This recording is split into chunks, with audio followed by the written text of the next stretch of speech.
ಅಲ್ಲಿದೆಯಲ್ಲ ತಟ್ಟೆ, ಅದನ್ನ ತಗೊಂಬಾ. ಹಾ ಬಂದೆ.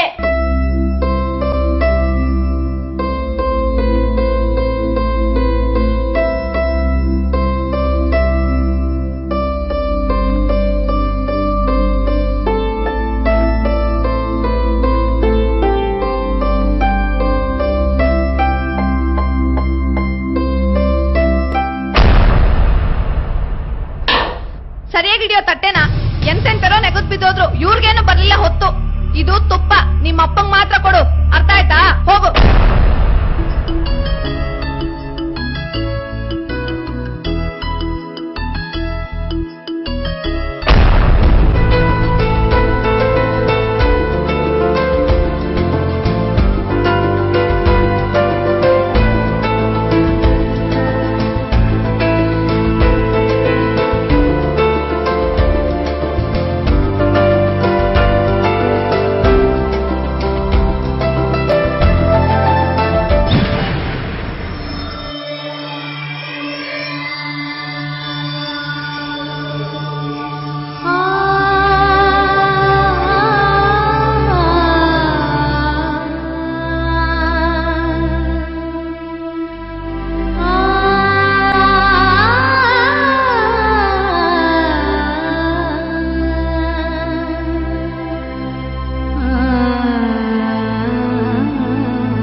ರಾಮು, ಸ್ಕೂಲ್ ಗೊತ್ತಾಗ್ಲಿಲ್ವೇನೋ?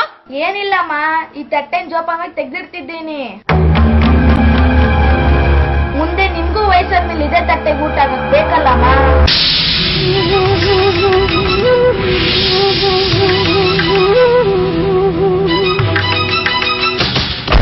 ಸರಿಯಾಗಿ ಹೇಳ್ದೆ ರಾಮು.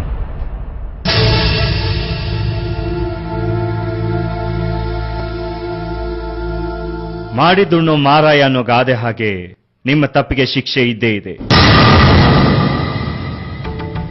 ನಿಮ್ಮ ತಂದೆ ತಾಯಿ ನಿಮ್ಮನ್ನ ಹೆತ್ತು ಹೊತ್ತು ಸಾಕಿ ಸಲಹಿ ವಿದ್ಯಾಭ್ಯಾಸ ಕೊಟ್ಟು ಈ ಸಮಾಜದಲ್ಲಿ ಒಳ್ಳೆ ನಾಗರಿಕರನ್ನಾಗಿ ಮಾಡಿದ್ದಾರೆ. ಹೆತ್ತ ತಂದೆ ತಾಯಿ ಋಣ 100 ಜನ್ಮ ಎತ್ತು ಬಂದ್ರೂ ತೀರ್ಸೋಕ್ಕಾಗಲ್ಲ.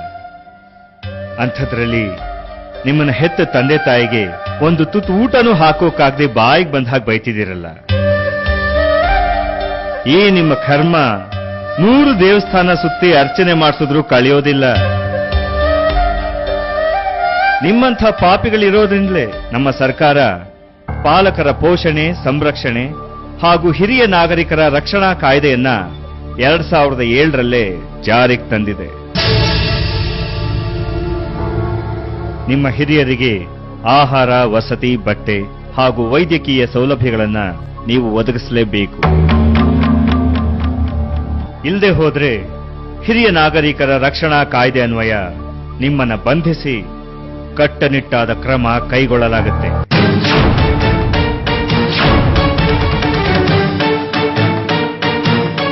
ಹಿರಿಯರನ್ನ ಅಲಕ್ಷಿಸಬೇಡಿ, ಶಿಕ್ಷೆಗೆ ಗುರಿಯಾಗಬೇಡಿ, ಅವರನ್ನ ಪ್ರೀತಿಯಿಂದ ಕಾಣಿ.